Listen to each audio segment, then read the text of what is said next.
Well, the Ohio House has overridden one of Governor Mike DeWine's 67 line-item vetoes in the state budget. Lawmakers returned for a special session this morning, focusing on a key part of the GOP's property tax reform plan. Daniel Wiggins has been tracking the debates and talking to lawmakers on both sides.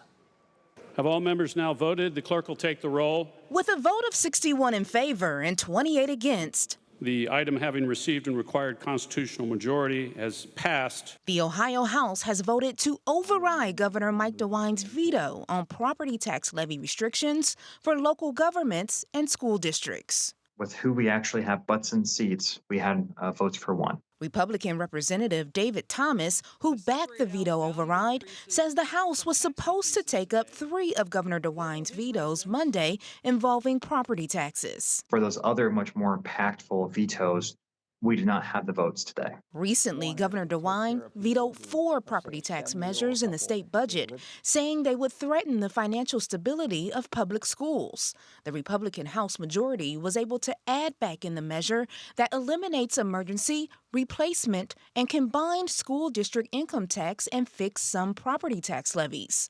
Representative Sean Patrick Brennan, a Democrat, tells me he voted no on Monday's override because for him, property tax reform should be state funded.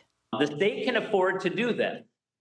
If we would not have given a big tax break to the wealthy, 1.4 billion and 600 million to the Haslams, that's 600 million, that's $2 billion.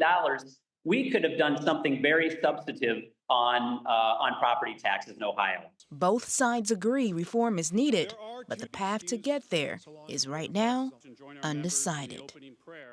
And the veto override will now go to the Senate for a vote. Representative Thomas tells me House Republicans plan to attempt to override additional vetoes from Governor DeWine in the fall.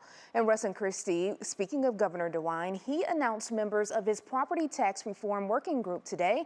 They are expected to provide proposals for property tax reform by September 30th. All right, stay tuned. Daniel Wiggins, thank you. And as the new school year approaches, many local students still don't have the basic supplies they need.